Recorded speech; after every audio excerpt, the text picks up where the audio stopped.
Hi, I'm Dennis Weiss for Eagle Communications. Welcome to our town. Now we're in the most celebratory spot we've been in a while. Got Michael Hook from the Dickinson County Heritage Center, and he's always here to tell us good stuff about what's coming.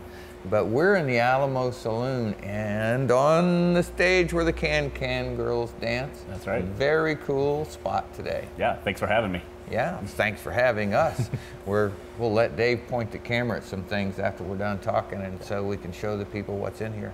But you know, Michael Hook, Heritage Center, Heritage here. Yep. And a lot going on that I knew nothing about till Heidi Anderson opened this up for us and told me what was going on here. So terrific. It's in Old Abilene Town. It'll be the heart of your CT 150 celebration. That's right. So tons of things coming up for you. Tell us where we are and where we're going to get to by Labor Day. All right. Well, we're excited about this area here. And Old Abilene Town was built with every one of these buildings having something functional. And so that's why we're so excited now, because it's been pretty quiet down here for many years, even decades. And you appreciate in the 50s what they're trying to recapture. It was like we had these great stories. We had Bonanza and Gunsmoke right here. And so they would bring in the gunfighters and they were testing things and rolling off rooftops and stuff. But what it did was brought 600 to 700 people a weekend. Right. And so that's what we're trying to re-energize this place. The cowboy isn't dead in America, and I think we're just trying to bring it back. And Tombstone a few years ago, Hickok, and now there's some movies that are being made that we all are part of this. And we're so excited to have the Alamo open, ready to go here. Yeah, we have Wild Bill's picture over on the wall over there. Dave can get a picture of that. We have Great Plains Theater bringing the movie Hickok to town in August. I think towards the end of August, is that right? The dates? My wife will probably, I think the 25th rings a bell. Yeah, I think that's something about right. like that. But we'll get that and run it down here on the scroll. But there's a lot of people, Michael, pulling really hard on the rope in the same direction to celebrate the heritage of the end of the Chisholm Trail, Abilene, Kansas. Yeah, and this spot is it's fun. There's a history to it, and this is not the actual Alamo Saloon. That's not the real Merchants Hotel. Sure. But what they wanted to do was recreate that essence of what you were experiencing back in the 1860s. Sadly enough, for those buildings, when we pushed the Longhorn out in 1871, we said we don't want to do business with those guys anymore. That's when the saloon keepers and all the owners decided to pack up and go to Ellsworth. Yeah. So, and Ellsworth only lasted 2 years, basically, during the Cowtown. So we made it 5 years. I think that was an accomplishment in of itself. You know, this was the wild and woolliest, and we were the test market, basically, at that time. You know, so our CT 150 celebration, I see it two ways. First, it's a celebration of the end of the Chisholm Trail, just straight up what it says. I see it as also as a celebration of the successful expansion westward and the resources of the West feeding the industrial hearts of America to the east. That's right. That's a great story. Yeah. Nobody really gives us credit today how important that trail was. And it's been a lot of effort on the Texas side, Oklahoma side, trying to get that national designation, and hopefully one day we'll get there. We were just as important as those other trails that have the national designation. We basically saved the Southern economy, and it was Joseph McCoy who really doesn't get the credibility that he deserves. But yeah, the South was hurting, and those Longhorn that were everywhere were starving to death. No markets in the South could afford to take them anymore. But you got those New Yorkers that are salivating over this Texas beef. So McCoy was a pretty smart guy. Bridge that gap, bring them together, and what's going to do that is the railroad. You know, there's some people in our audience who know this facts of what I'm about to say far better than I do, because they are descendants of the people I'm about to talk about. And that are the people who saw the Flint Hills as 6 foot tall of nutrients for cattle, and turned skinny, starving Texas Longhorns into fat, productive, wonderful beef, and then shipped it to Chicago. After our 5 years are over, that trend of taking skinny Texas cattle and raising them here has turned into what Dickinson County today still is. I think it's #2 in cattle production in the state of Kansas. Very important to our economy today.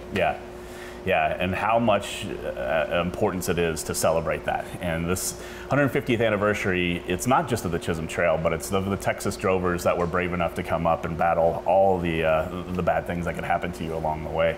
It is of the ranchers. It is the guys that wanted to make a buck, basically. And there were a lot of swindlers out there as well, and that's unfortunately why McCoy left pretty much penniless. He had this $1 billion idea, but he left with nothing, unfortunately, out of Abilene. Yeah, that happens once in a while in life. Yeah. I think the celebration that we can set here today is to acknowledge the risks that those people took, and frankly, we're harvesting the reward, you and I. That's right. Yeah, and it was really exciting to me. When you're trying to sell the 149th anniversary, it's kind of tricky. But when you get to the 150th, people are calling us, which is great.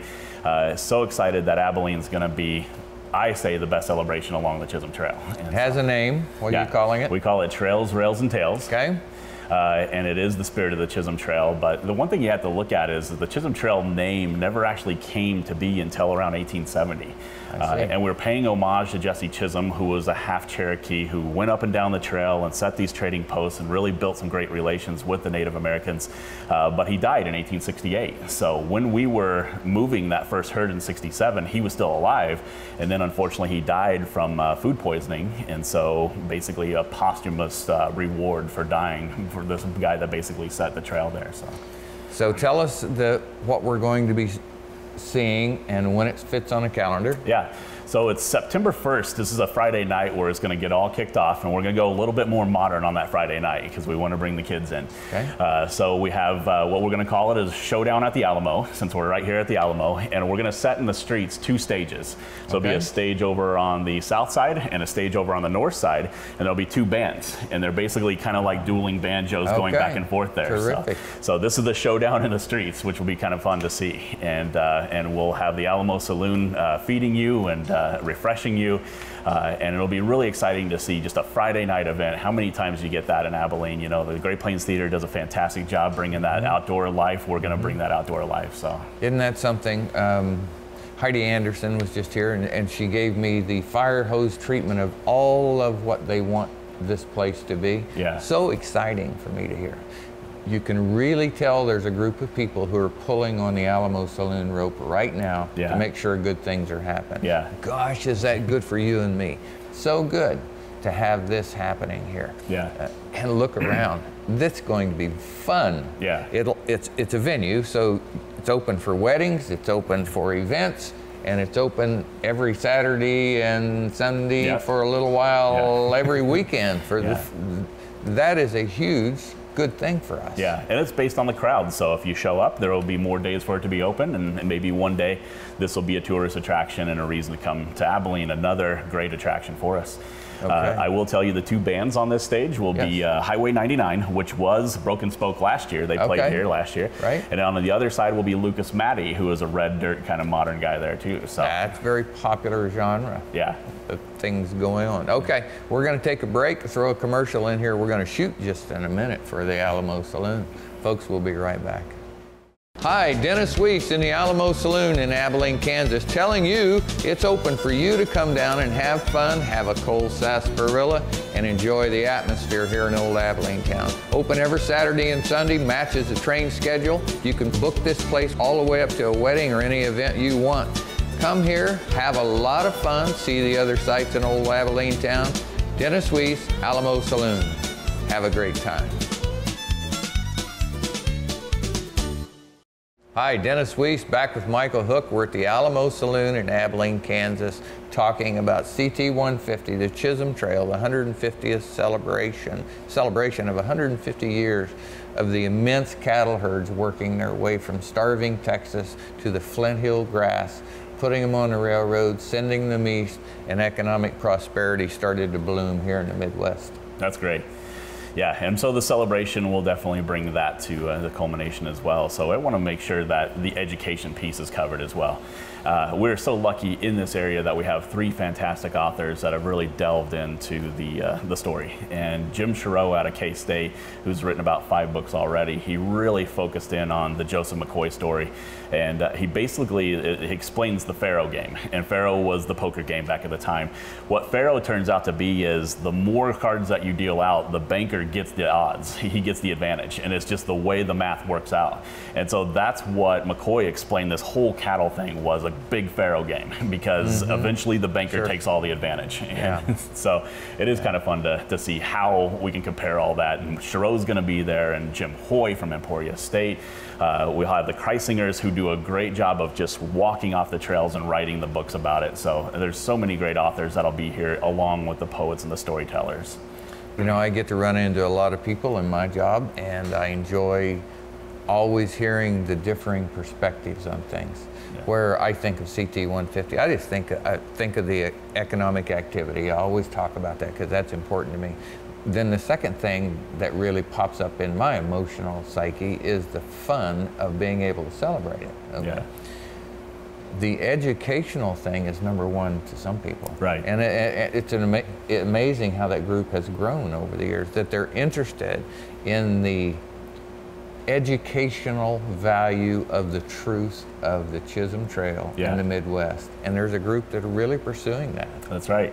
And I really enjoy down in Texas because they got all messed up in the 30s and they were trying to figure out which town had the Chisholm Trail.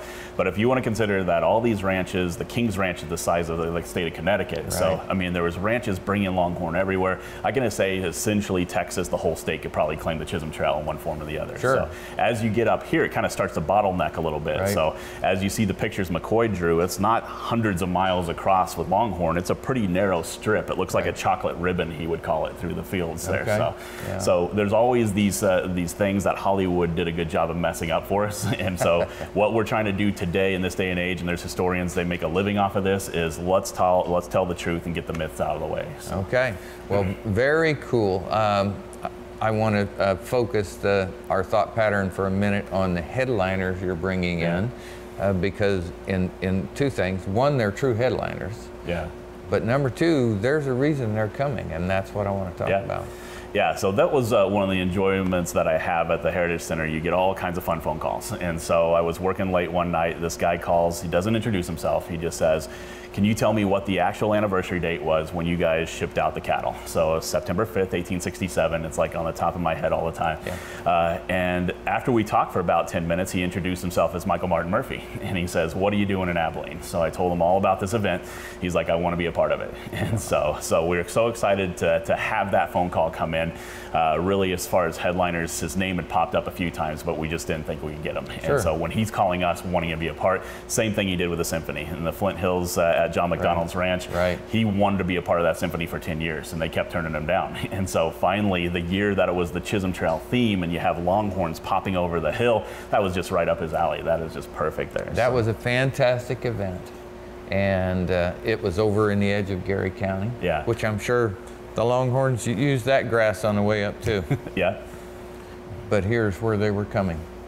Right over there is where they were coming. Yeah. You know, where Great Plains Theater sits in the old Alco headquarters. That was the holding pens for the railroad. So right here is where they're coming. So isn't it so cool that a person of Michael Martin Murphey's stature in the music business and in the cowboy historical business is interested and in fact coming to do his part for the history of Abilene. And he so much wants to tell that story. And so the days of his Wildfire and when he was hitting the pop charts, he wants to get away from those days actually. So he'll still play the songs, but he is a cowboy through and through. He's just born in the wrong year. So we appreciate him for that. I know how that feels.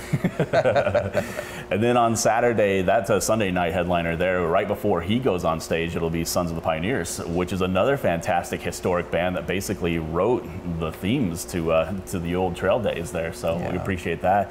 And it wasn't much of a sell for them either. They said, what are you celebrating? I was like, the Chisholm Trail, and they perked all up and they knew right away. So they definitely wanted to be a part of it there. So now you're fighting over who's a bigger name. You got 2 headliners basically on that Sunday night. They're all big. Yeah.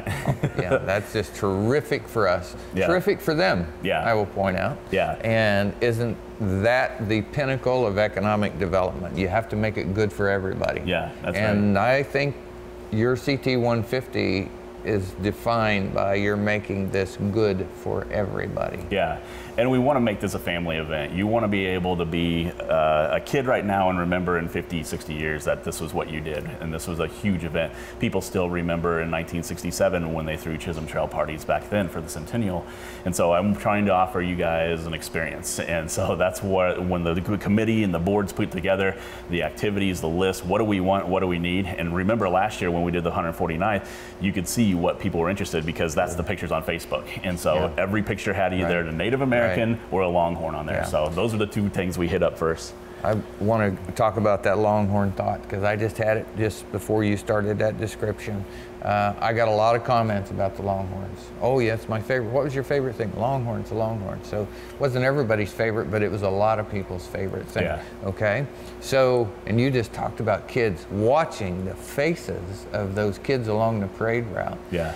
This was something they had never seen before. Yeah. And today's kids in some way have seen everything, but they had never seen a herd of giant Longhorns walking on Nana's grass along the sidewalk.